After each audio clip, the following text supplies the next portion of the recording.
Welcome to the Peer 150 webinar series. I am Mike Kaiser, co-founder of the Peer 150, and today I'm joined by John Lawler, the CEO at Prime Genesis, Joni Duncan, the SVP and CHRO at Ann and Robert Lurie Children's Hospital of Chicago, and Stephanie Garcia, the SVP of People at Postmates. Thank you all for joining us today. Before I get started, just a few housekeeping notes. If you go to our website at thepeer150.com, you can click on the webinar series tab and see all of the past and future webinars listed there, also along with links to the past recordings if you happen to miss one. I'd also like to take a moment to welcome and thank our newest partner in the webinar series, Rock Group. In talking with Rock Group, they really understand the value of the thought leadership and discussions of these Peer 150 sessions.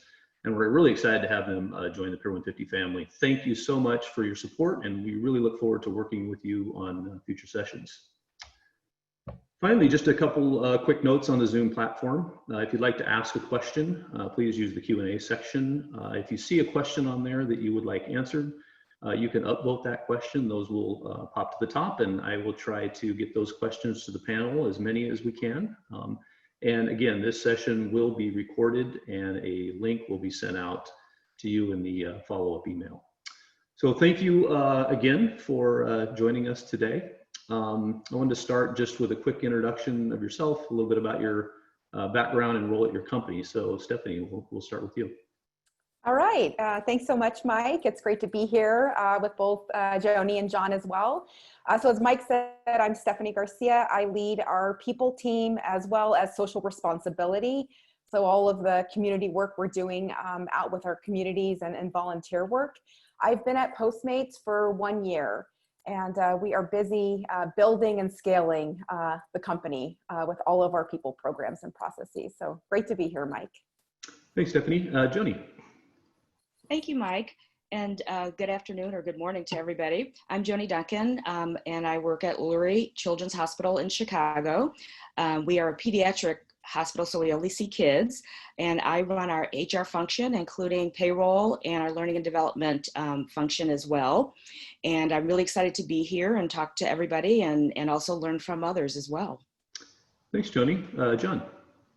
Thank you, Mike. So I'm John Lawler. I'm the CEO of Prime Genesis. And just a couple of words on Prime Genesis. We are the leading authority on executive onboarding, which is helping leaders and teams in the first 100 days of a critical transition, typically a leader entering a new role. We've been doing this since 2003 across all industries and markets. For myself, I was actually a former client on 3 occasions as a CEO, onboarding into new roles, hired Prime Genesis, and ultimately joined the firm 5 years ago as CEO. Thanks, John. So the topic today, I think it's going to be a great discussion. It's executive onboarding. And I think to just give a little bit of a kind of a ground set for the types of situations you might be dealing with, I thought it'd be good for Stephanie and Joni, you guys to talk about kind of where you were prior to the stay-at-home orders and what your organization looks like now as far as remote work and kind of the layout of your organization. So Stephanie, can you talk a little bit about that, of where you were before the pandemic kind of hit stay-at-home orders and kind of where you are now as far as that? Certainly. It's a great question.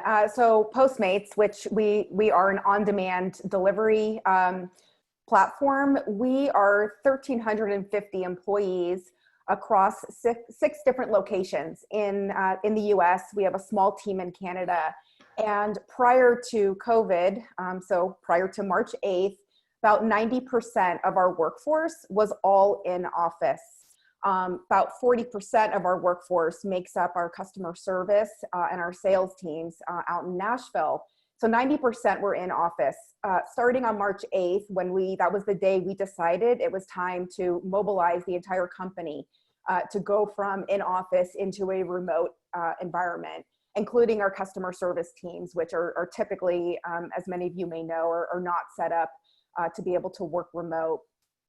So I was quite proud of the fact that within a matter of days, with the help of our cross-functional team and having a COVID task force in place, we were within a matter of days able to really mobilize the entire company to work from home and to get up to speed and to be really productive. Thanks, Stephanie. Joni, can you talk a little bit about your transition from when the pandemic hit? Sure. So we were really in a big growth spurt.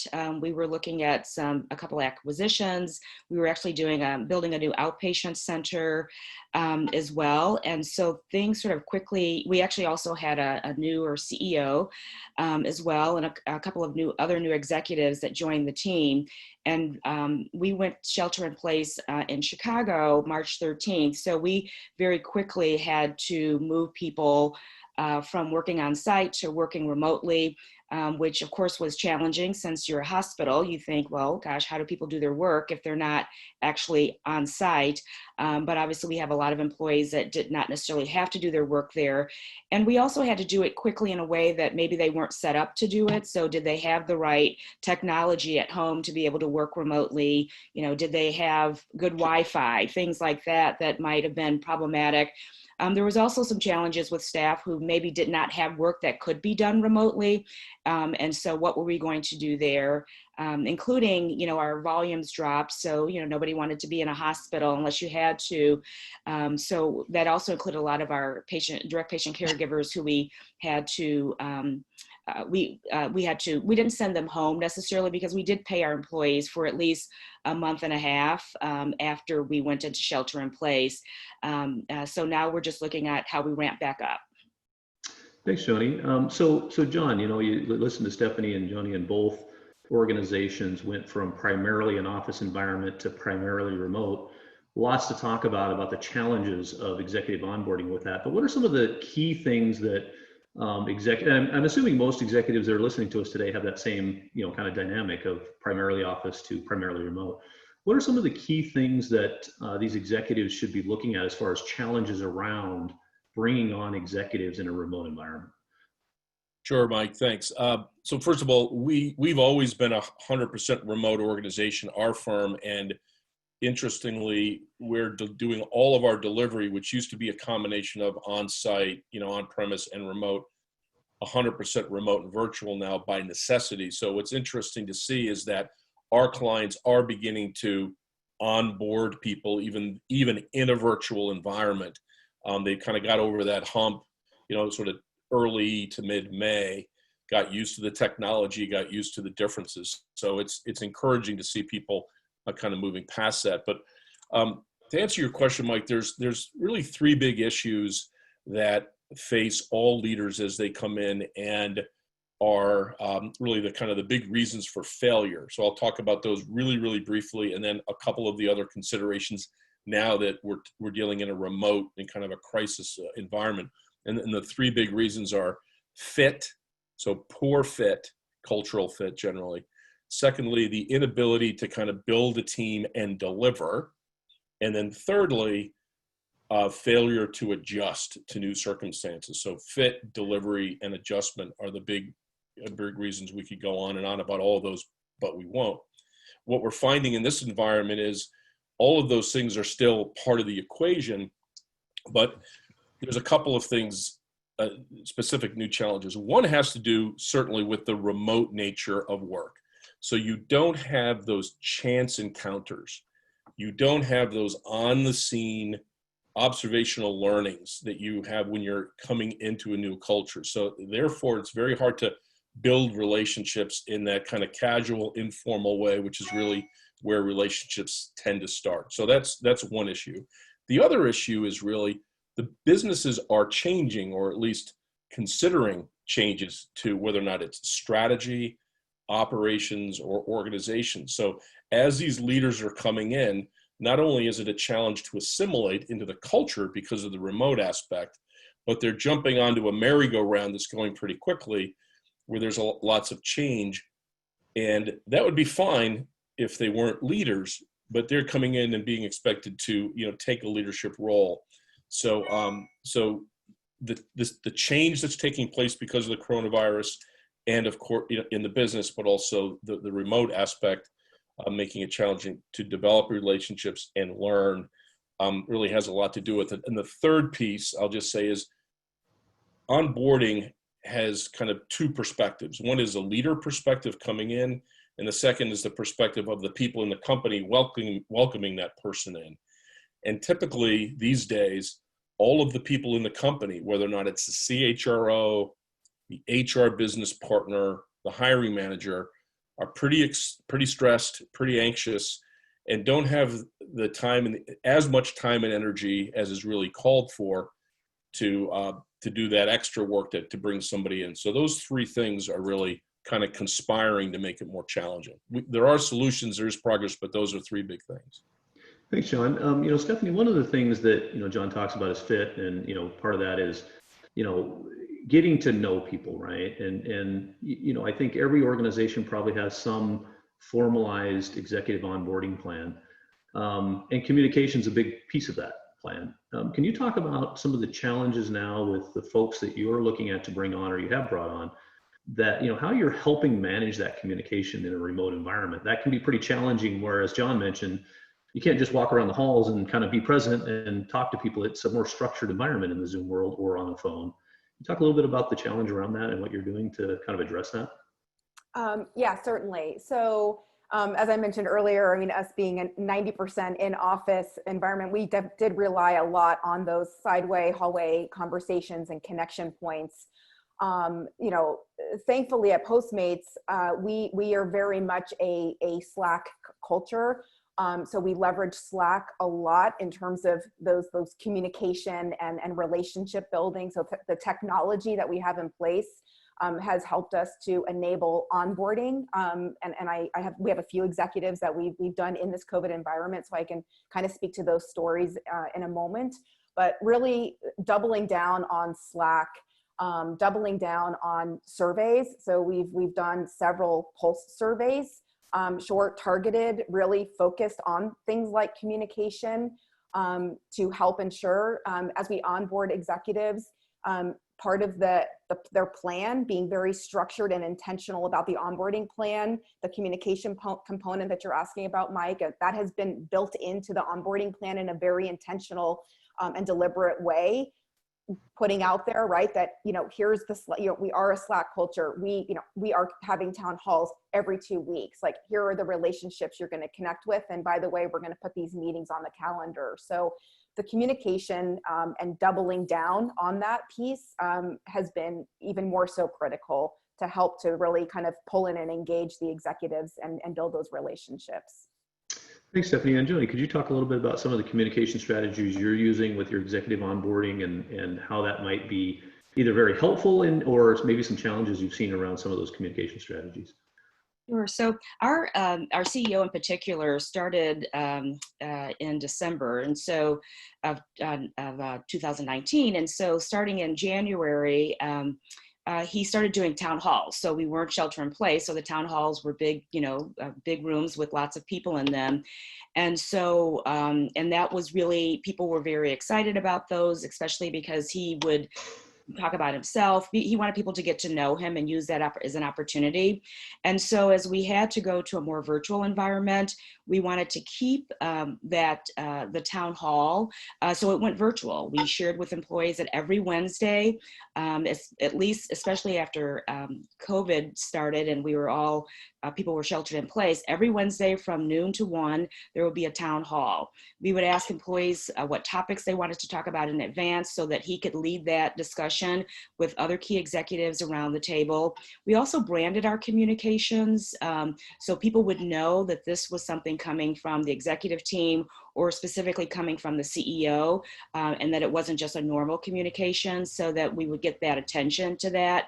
And then we had to think about also how we trained our leaders who are also remote to make sure that they were cascading messages down to their staff who are also remote. Because again, having the staff meeting is going to look a lot different. Sharing messages is going to look differently when people aren't there.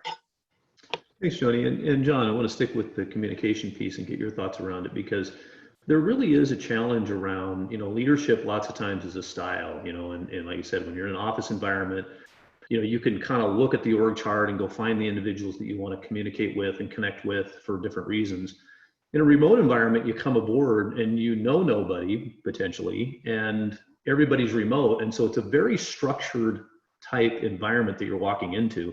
At the same time, that it's a very disruptive environment. Joni mentioned her CEO started in December. That's a huge challenge as far as not only dealing with maybe a different communication style, but also dealing with the disruption of the business. Are there some best practices out there that you've seen that folks could use as far as communication styles that have been effective in this remote environment? Sure. And I would say that one of the headlines is there's structure, even for the informal stuff. So you can be structured and informal. You can structure an informal conversation, but you need to, make those things happen. So two things, there's a kind of a structured process. I'll talk about some of the highlights in a second. And then there's a couple of other things that allow you to get past the fact that you don't have those chance encounters or that you're there. I'll start with those two. The first is this idea of coming up with excuses to contact. So once you're settled in and you've made those you've had those initial meetings, you've developed the beginnings of the relationship, and now you're a few weeks in. Think about, as the leader, the top 10, maybe it's 15, maybe it's 20 people in the organization and outside, but focusing on inside. Who are those top 10 or 20 people that are most important to you and to your team and ultimately to your success? Think about, there's a whole bunch of reasons that you can reach out in between the formal meeting. So giving them something, asking for help, complimenting something, offering to help, persuading them, testing, hey, let's brainstorm this idea. So lots of reasons to have excuses to contact that are genuine, but start to create those relationships in between the big kind of planned and structured meetings. The second is go ahead and schedule some informal time. Have office hours as a leader, so people know that they can jump in and that it's essentially a fairly loose agenda, and it's mostly an agenda that belongs to the person that you're coming in, that you're inviting into that as a leader. So you're giving them a chance to let their hair down and share some of those things. So lots of excuses to contact, scheduling informal meetings. Stepping back in terms of kind of a process, think about the 5 A's. So if you're thinking about the process of onboarding somebody, everything from aligning the role up front as you're going out and doing the search. So the alignment, acquiring, assimilating, accommodating, and accelerating. Under aligning, what we're finding, Mike, is that hiring managers need to spend even more time in this changing environment, making sure that the team, up, down, and across, is well aware of why this role is important and why we're bringing this person in. People really care what's in it for them. What does it mean to them? So where there's more anxiety, spending more time on that. And that is communication. That's not the leader's communication, but that's coming from the company. The second is on acquiring, right? So now everybody's just got to get over it and be on Zoom or MS Teams or whatever it is for final interviews or penultimate interviews, kind of get through that. As you look into, now you've got this person in the business, how to assimilate and accommodate and accelerate them.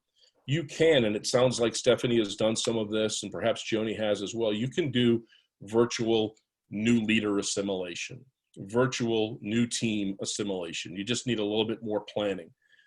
You can certainly dial up once 30 or 40 days in, once that leader is ready to kind of really bring their team together. Those things can also be done virtually, but in more bite-sized chunks than trying to get people to kind of sit through an entire day of Zoom meetings. So the first couple of things, excuses to contact, planning some of those informal things, and then, thinking about what it is that the other person is looking for, whether or not they're a peer or a direct report, and kind of accommodating yourself in planning these things out. Thanks, John. And Stephanie, I wanted to kind of shift a little bit to the comment around culture. Lots of times when you're bringing in executives, you're looking for them to support the culture and, continue with sort of the direction of the company's culture. Culture is important in recruitment, in retention, a lot of things. Feels like it's a tough thing to do in a remote environment, right? You've got somebody coming in, they're not around people as much.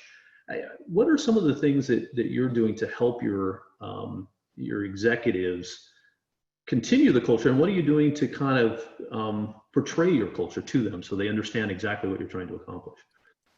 Yeah, certainly. It's a great and it's a challenging type of question. I'll piggyback on what John was just saying, and that thinking about everything that you typically do in the office, you can do all of that online, whether you're using Zoom or Teams or whatever the video platform of choice is. And so what we have been doing is around the culture pieces, we have absolutely kept to our every Monday, we have our new hire orientation that all employees go through. I'm very happy to say that since COVID, our onboarding metrics have gone up by 7%.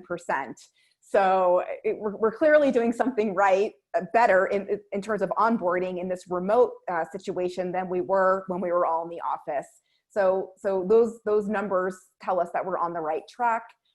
We do surveys immediately after. In terms of, and so in the new hire orientation, we go over our values. We get them, we get all new hires assimilated into, our business, and we do a separate HR component. So we spend that time up front. The other component in terms of assimilating our executives and employees into the culture is volunteering. So it's a huge piece of our culture is giving back in the community. And so we've taken all of our traditional volunteer events and we've made online virtual opportunities available. So that's a key point.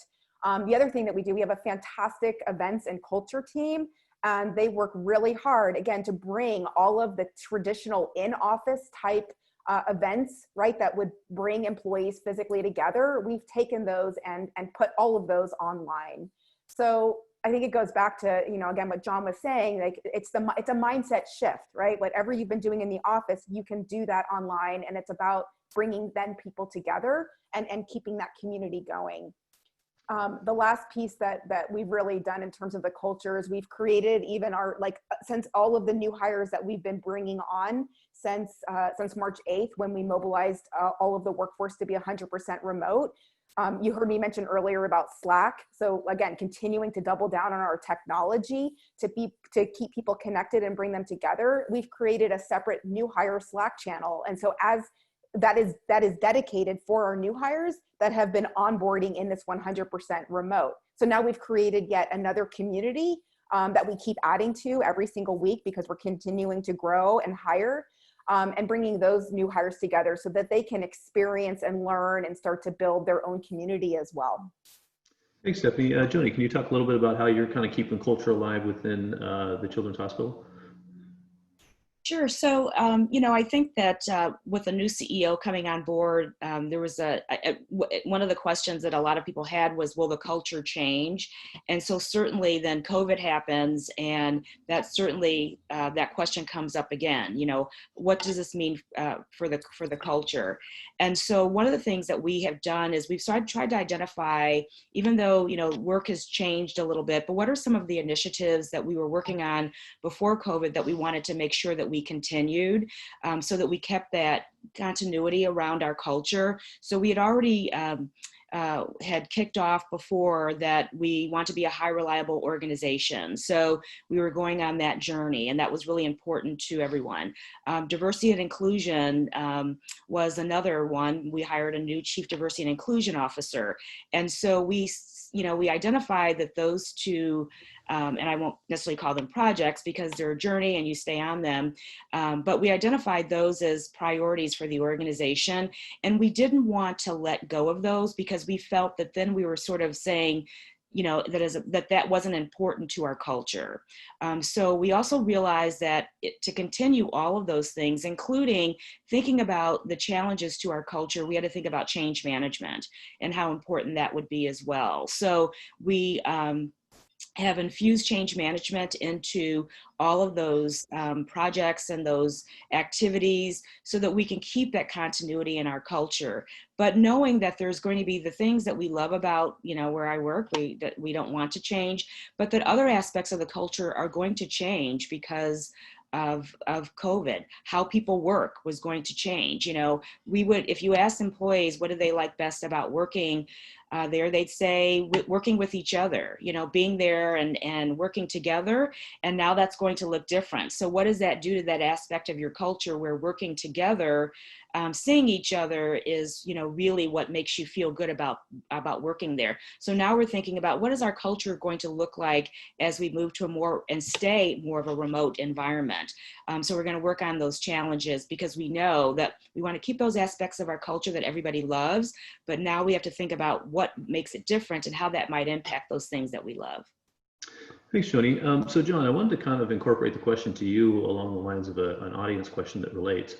We talked a lot about culture and trying to keep that going. And you mentioned early on that fit is one of the major reasons why people don't succeed in the executive level when they're onboarded.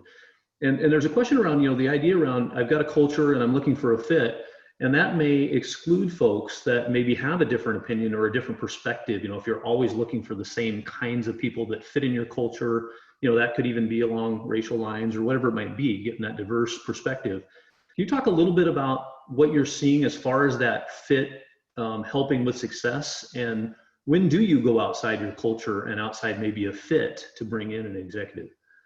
I mean, it's a great question. And what, the general answer is, when you are putting the specification together in the first place, to be thinking about where the puck is going, where the organization is evolving, and therefore what the needs are from a new leader leading that function or that business unit or that company. What are the needs? What are you looking for there? Because typically we are pretty much every executive role we've been involved in for 17 years has had a major change element to it. So to your point, it's not just about today's culture and you've got to fit today's culture.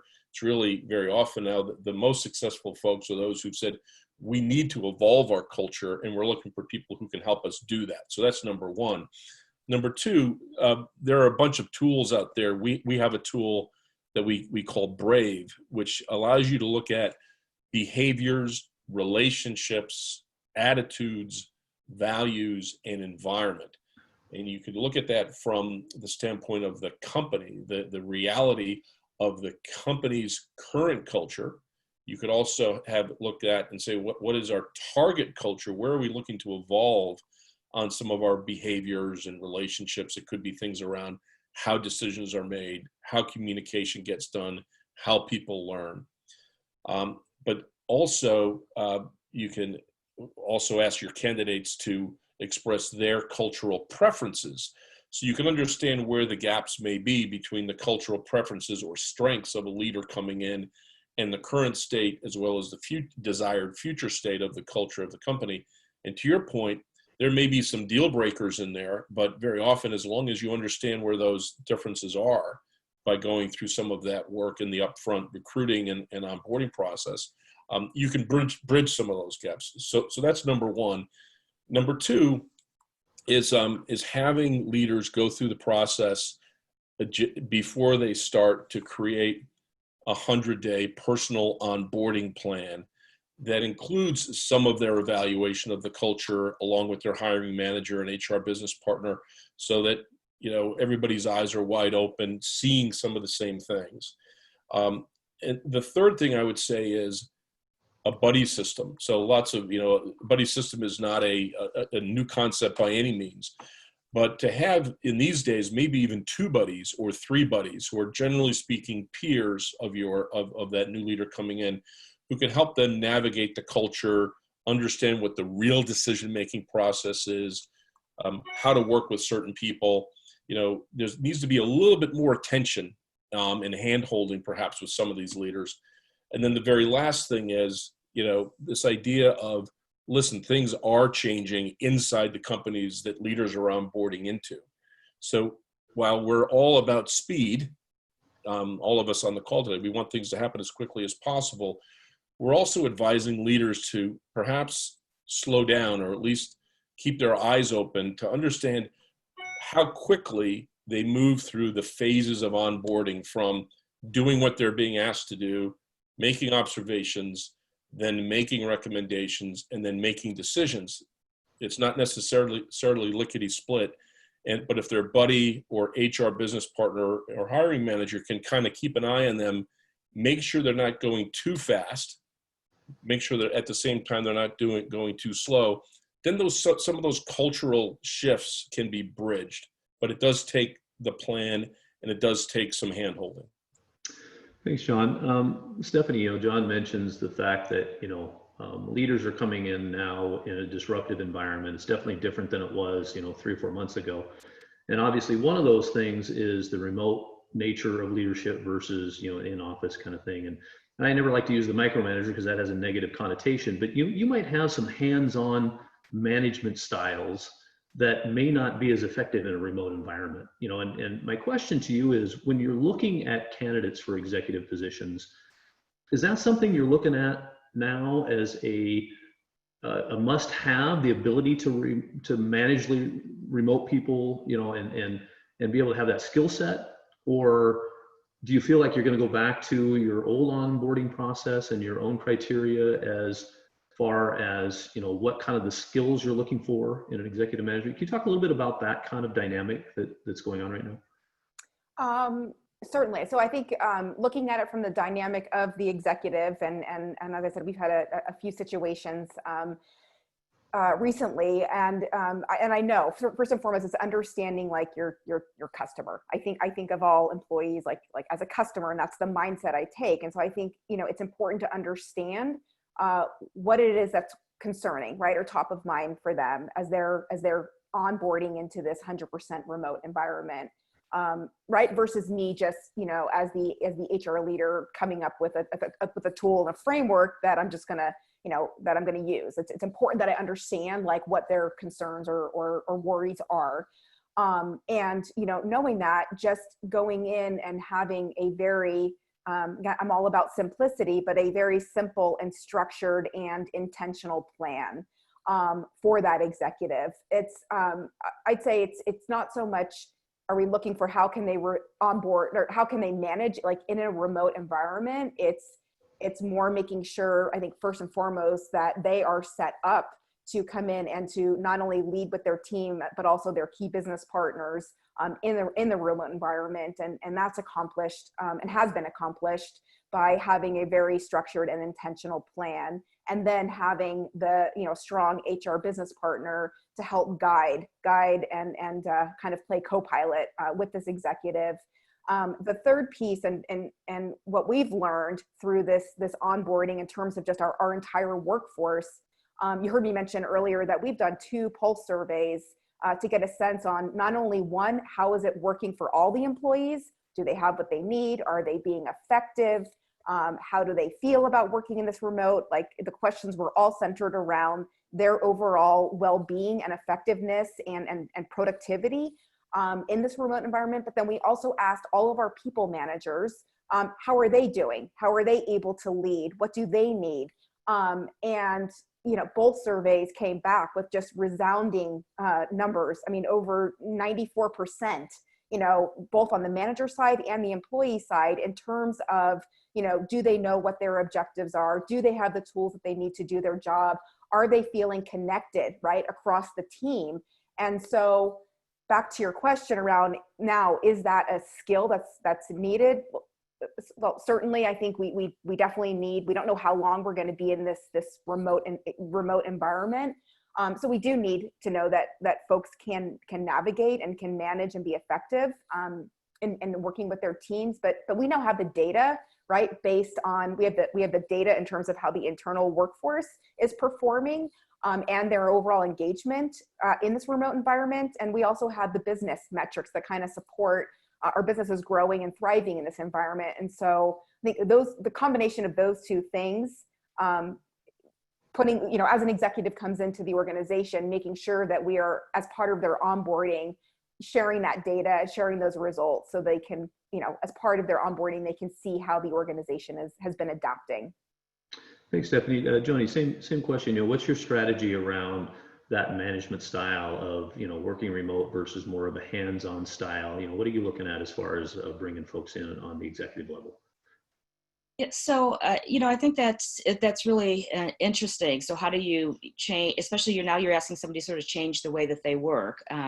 But what we've shared with our leadership team, our executives in particular, is really how are you still being present? So just because you're virtual doesn't mean that you can't still be present with your teams. How often are you checking in with them? One of our executives started, and then a week in his role, and then a week later we went virtual because we had shelter in place. So not having that time to really get to know his direct reports very well before before we moved to virtual.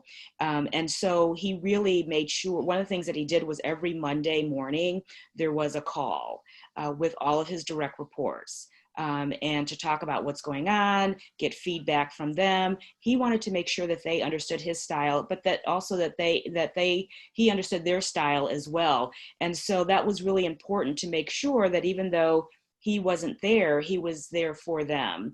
And so again, that, being present in different ways is important. I think just because you're hands-on doesn't mean that you can't be hands-on and virtual at the same time. It just looks different. Thanks, Joni. John, I wanted to, a question came in that's related to this. Any good advice for somebody that's coming into the HR function at the executive level during this time where, again, in the HR space, again, in all positions, it's very, people-based, but maybe a little bit more so in the HR side. Any advice as to how to be effective coming in the HR role at the executive level? Sure. I would say the one thing I would say is it's kind of like one of the phenomena we see is the HR executives are very keen to helping other new leaders come in, providing help, providing onboarding support. However, are not necessarily willing to take it to invest in that for themselves, right? So to invest in onboarding support and ask for help themselves. The CHR role is just as important, quite frankly, if not more important than many of the executive roles in a business. So I would just say, just fundamentally, invest in yourself. Invest in yourself and make sure that you're getting the support from your hiring manager, that you're getting some buddies in the system as you come in, right? Any executive needs that you're going through the process of creating a 100-day onboarding plan for yourself with help from other folks in the team, that you're engaging with your organization as you come in, just many of the same things that we're describing here, and doing a lot of listening, not so much to get to a final truth on the situation, but more so that you're gathering perspectives from different parts of the organization, because your job is not necessarily to drive a bunch of decisions in the short term, but you are partly there to help that CEO build and sustain a cohesive leadership team. So being able to take the time to really learn, ask questions, and be able to knit together to understand where people stand, as opposed to a final truth that you're going to be kind of driving forward. But the bottom line is, I would just say, eat your own dog food, meaning, invest in yourself in proper onboarding and support, and do a lot of listening. Thanks, John. So Stephanie, shifting gears a little bit, we've talked a lot about bringing an executive on board and, the thought around training and those kinds of things, but a lot of their success depends on the current employees and the folks that they're designed to lead. And, there's an education there as far as the new environment and how do you interact. Can you talk a little bit about what you're doing to help your executives to be successful with respect to your current employees and the folks that are supporting that executive? Yeah, definitely. It goes back to two things. One, having a very intentional and structured onboarding plan for that executive, and having the HR business partner alongside to help navigate that and support the executive in that plan. Again, so being really intentional about making sure that those, especially in the first 30 days, that all of those critical meetings and conversations are set up with the appropriate folks in the business case stakeholders, as well as the team. That is, I can't underscore that enough, is what is critical. Making sure that like those meetings are on the calendar and that they are actually documented on a plan. And then along with the HR business partner, that we're just helping to kind of manage and facilitate that process of building those relationships and getting to know the team. And then I think the second piece is immediately getting them into meetings, right? So thinking ahead and again, putting down in the plan, like what are the critical things that are going on in this executive's organization that we know about, that they may not yet know about, and making sure that those are also very intentional and structured and on the calendar, and that we take the time to make sure that we're giving the executive all the context before they attend that meeting. And then I think the third piece is also putting a bit of the ownership in the executive and having them come up with sort of their own like onboarding plan as well, and being additive to that. Like what is, again, facilitated and supported typically by a strong HR business partner, but what is their own onboarding plan, right? 30, 60, 90 days. If it's not documented, right? If it's not measured, it's not going to get managed. And so I'll go back to, again, this very simplicity of having an intentional structured plan where you actually, map out the meetings, the conversations, the new leader assimilation. We just did this with an executive. Though these were her two biggest concerns coming in and onboarding in a COVID environment. And I asked her, how's it going? And those were the two things she said have just completely exceeded her expectations. Thanks, Stephanie. And Joni, Stephanie talks a lot about, you can hear it, how she's discussing it. It's a very structured approach, right? And that may be different than your traditional onboarding, like, we talked before, is where it's like, oh, here's the org chart, here's the people you need to connect with, you're kind of on your own. And again, there's an employee investment in that onboarding plan that may not have, maybe been there before, at least formally. Can you talk a little bit again about how that onboarding process may be different for you and how you're managing those communications and that support? So we certainly tried hard to keep a lot of the consistent ways that we would onboard an executive, even in a COVID environment. We do network mapping, so we identify for all leaders, actually, including executives, who are the key people that you need to be meeting with, so that you can get a good idea of the organization, what's going on, what everybody's priorities are. So we actually formally identify those on a map, saying this is who you need, this is who the folks are that you'll need to contact, and HR works to set those up for them so that they can get that done, because they may not know how to reach out to some of those folks. And Stephanie also mentioned the whole sort of new leader assimilation, which is something that we've done as well. And you could still do those things virtually. So for this one leader whose staff, quickly went virtual a week after they started, beyond having those meetings, it was also making sure that there were other key executives and other leaders and other folks in the organization that this person was mapped to be able to meet in order to complete their onboarding and their orientation to the organization. Thanks, Joni. John, again, a question. I think you answered in the chat, but there's still a question around, you've got a senior executive that comes in and leaves after 7 months. So obviously there's some questions you'd want to ask about, what were the reasons for that? Can you talk about, first of all, what questions you might ask maybe of that person or of your organization? And then what are some of the common reasons that executives would leave that quickly from a job or a role?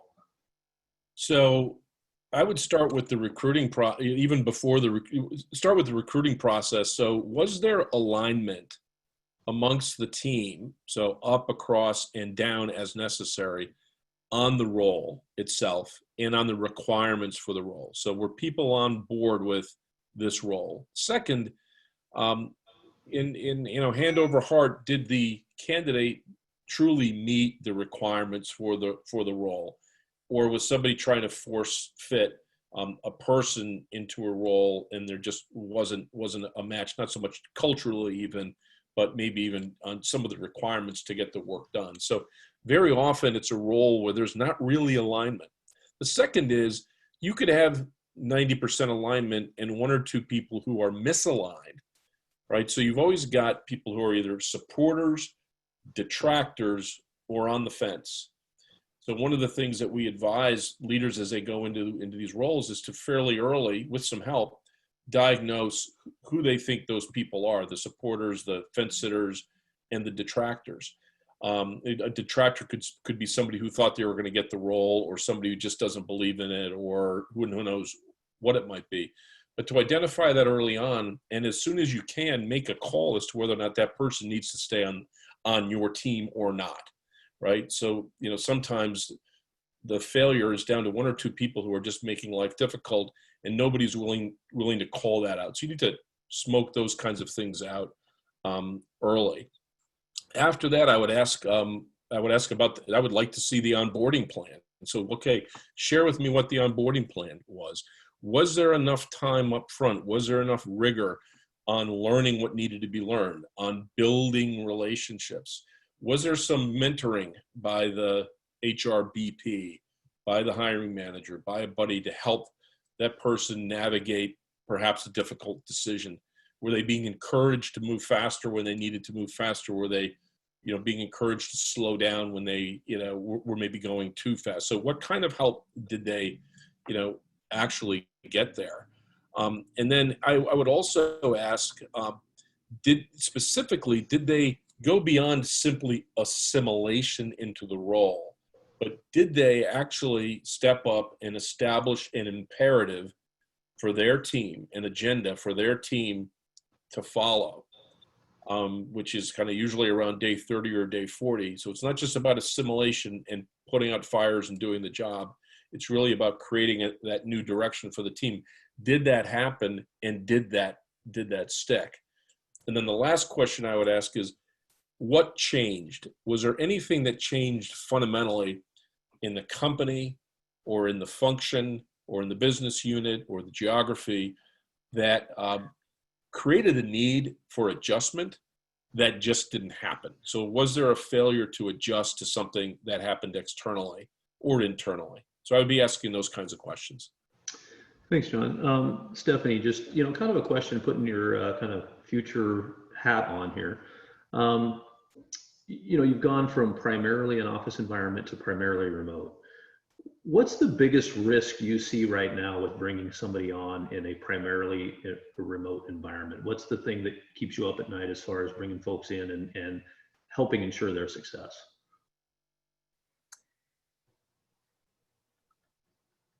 I mean, constantly just making sure we are, we've talked a lot about the plan, and you can have a well thought out documented plan, but if you're not checking in kind of regularly to really see how is it working, how is it going, I think that's where, that's what keeps me up at night, is just like, is that executive truly assimilating? So you can't just put the plan in place and then just let it sit there, right? You have to have those, just having those like regular check-in and touch points. Okay, Joni, how about you? As far as, what do you feel like is the biggest risk with bringing on an executive employee right now? Well, certainly related to that question that was asked about someone leaving, shortly after they start because they don't feel like they have assimilated into the organization, they don't feel support, and that can be exacerbated if they're remote, right? So I think being very intentional about checking in with that person to make sure that they have what they need to answer any questions that they might have. John mentioned, do you assign them to a buddy or someone that's sort of a go-to for them? So that if they can't get to whoever they're reporting to, if it's the CEO or whomever, right away, they have a safe space to be able to say and ask questions. Because if they don't have that, I think that, that becomes problematic. And then it's, maybe I don't fit here. It's harder to learn a culture and to learn about what the organization's needs and priorities are. Sometimes when you're not walking around and sort of seeing all the activity that happens in an office environment, now you're remote and you're sort of not seeing a lot of that. And so the organization has to be very intentional in ensuring that whoever the new executive is, or any leader, that they have those touch points with them. Again, it has to be very purposeful, because it's not going to just happen normally like it would when we're all sitting, in the same suite. Thanks, Joni. And John, I wanted to ask you kind of, everybody probably had an onboarding plan prior to the stay-at-home orders. And, we've heard that it's important to still have that onboarding plan and modify it to fit the current environments that are out there. But how much of that onboarding plan, again, this is putting your future hat on a little bit, is, how much of that onboarding plan is going to go away? How much of it is going to stick? What are your thoughts around the future of the work environment and the future of success around executive onboarding and executive employees? Where do you sit on that as far as what was and what's going to be? Yeah, it's interesting. I feel like the fundamentals are going to thrive, are going to continue. So the fundamentals around spending the time up front to converge into the organization by having structured learning, structured relationships, defined buddies and the like. And it's probably putting those on steroids.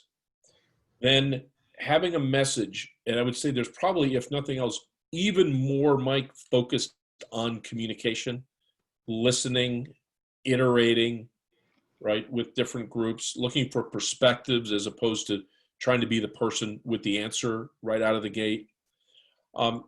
The next thing, though, that I think is going to be probably the bigger challenge in all of this, and there are some different ways of going about it, is aligning. You're coming in as a leader. You're not just assimilating into an organization, which is hard enough. You are also being asked to create a leadership agenda for your team. You're not necessarily being handed a leadership agenda. You may be handed a hypothesis and a situation and maybe some goals. But being able to evolve the team in the direction it needs to go, whether or not that's strategically, operationally, or organizationally, is still very important, but going to be even more of a challenge in a remote work environment, because those are complex issues, complex questions, and there are ways to get there through focused meetings and conversations around specific things, and leading the team to be more efficient and effective around decision making, to keep up with the changes that are happening in the outside world, not just the remote piece, but the world changing the way it is, the demand chains and the supply chains and the people chains. So I think that's going to be probably the biggest challenge going forward. Thanks, John. Stephanie, can you talk a little bit about, your onboarding plan is evolving, obviously, with the new environment, and you don't necessarily know where you're going to land, maybe as far as, in office versus remote. But can you talk about some of the things that you're incorporating into your onboarding plan that you think might stick as a permanent strategy? In terms of like whether, as we think about it in the context of in office or remote? Yeah, let's say, again, it's sort of, let's say you become 50-50, where you have some in-office presence, or maybe it's a structured, Monday, Wednesday, Friday, folks are in, and Tuesday, Thursday, they're not, that kind of environment. What about the onboarding process today will make sense in that future environment, and what might not make sense in that future environment?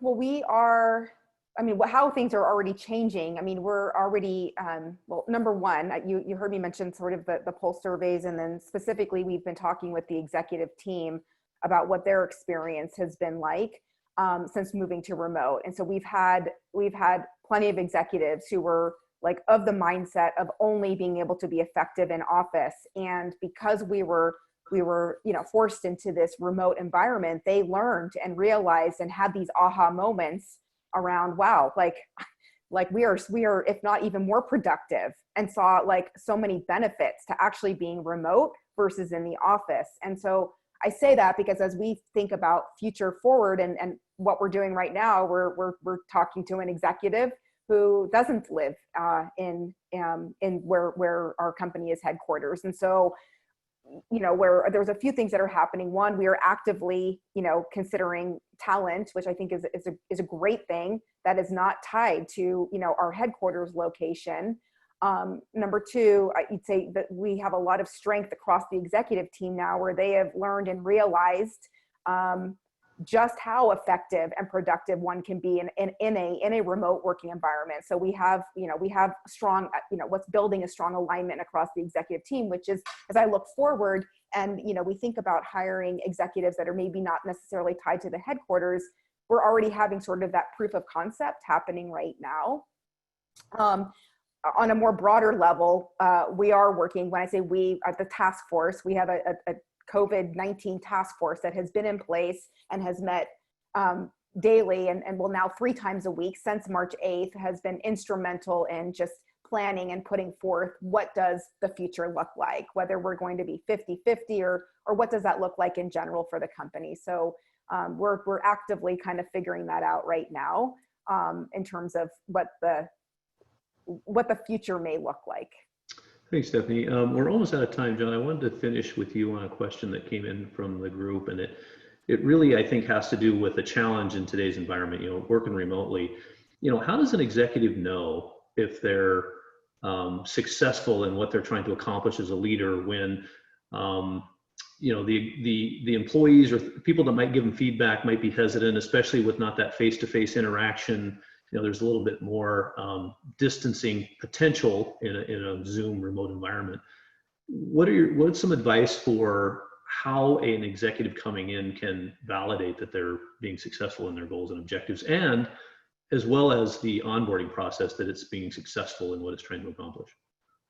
So starting with the onboarding process and then the leader himself or herself. So the onboarding process, if you have a very structured plan, as we've described, with dates and milestones that will always change, things always change. But also some kind of a measure of, if part of that plan is I'm going to have my team together 30 days, 40 days in, and we're going to be aligned and we're going to have a milestone management process in place that's going to help us move forward, that those things are actually done. So it's not just the learning and the relationships, but I'm going to have a new set of goals and an action plan around that by day 45. I'm going to have assessed my team by day 70. I'm going to have put on the board 2 or 3 early wins by day 90. Let's put those out there and see how we're doing it. So the measurability of it gets easier the more granular you are when you put it out there. So I think that's one of the ways that you can assess the success of the onboarding plan. The other way you can understand the onboarding plan success is 3 months, 6 months, 9 months, 12 months down the road. Have some focus sessions where you're saying, okay, are the results happening? Is the decision making sound?